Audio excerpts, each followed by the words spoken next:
Let's talk about frequency, but probably not in the way you're thinking, from your old physics class. We're about to take that idea, turn it completely on its head, and maybe, just maybe, unlock a whole new way to understand everything from our own brains to the most advanced AI. So, I want to start with a question that sounds super simple, but I promise you it's not. When you look at a sentence, where does the meaning actually come from? Okay, take this sentence. The dog chased the cat. It's simple, right? We all get it.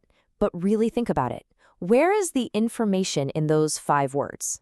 Is it in the words themselves? The specific building blocks like dog, chased, and cat? Or maybe it's the invisible structure, that grammatical rule humming in the background that tells us who's doing the chasing and who's getting chased. Or is it something else entirely? Is it just the complete picture that pops into your head? The idea of the event itself. Well, here's the twist. What if I told you these aren't different types of information at all?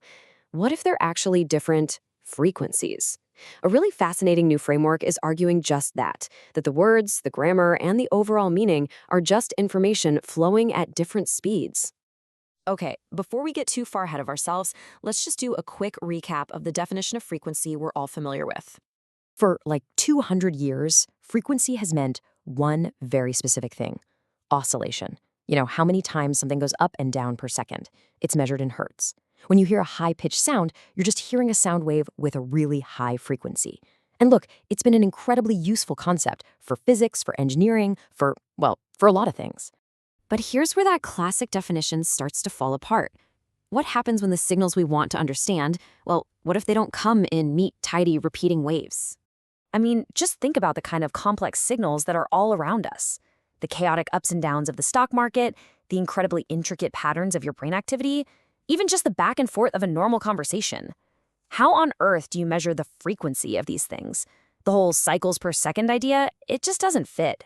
So how do we find a common language to analyze all of this wildly different information, from a simple sound wave all the way to a complex AI figuring out its next move? How do we find the hidden order inside all that chaos? And this brings us to the big idea, this total reimagining of what frequency even is.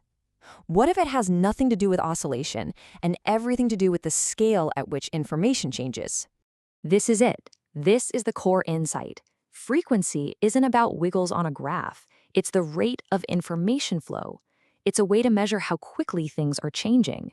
So information that's really stable and persistent, like, say, the overall topic of a book, that's low frequency. And information that changes in a flash, like the specific words I'm saying right now, that's high frequency. The technical name for this is representational scale. It's really just a way to categorize information based on how stable it is. Think of it like this. Your fundamental personality, your identity, that's a very low frequency feature of you. It doesn't change much day to day. But the exact words you're hearing from me right this second, that's super high frequency information. It's here and then it's gone. They both contain information about you and this moment, just on totally different timescales. Okay. Theory is great, but let's see how this actually works in the real world.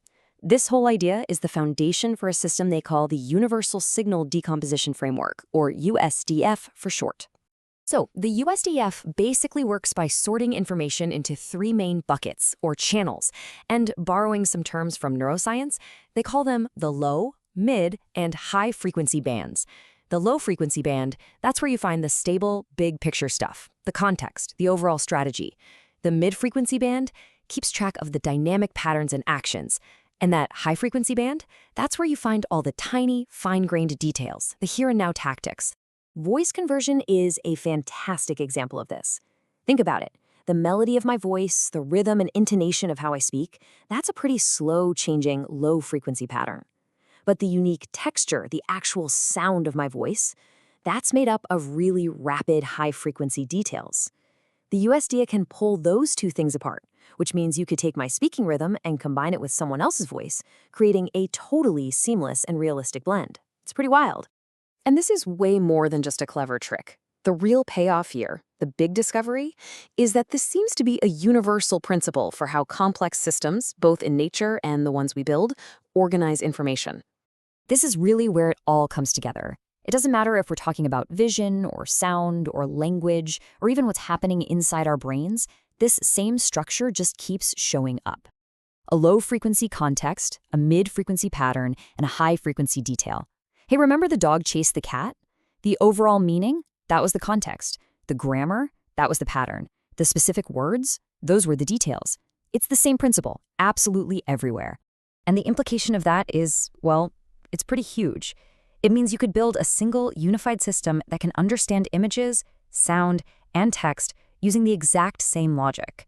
It doesn't have to care what kind of data it's getting. It just knows how to find the underlying frequencies of information, no matter where they come from. You know, the researchers behind all this really put it perfectly. They said, the universe operates at many scales. Our analytical methods should too. This isn't just about building better software, it's about creating tools that can see the world with the same multi-layered richness that it actually has. So, I'll just leave you with this final thought to chew on.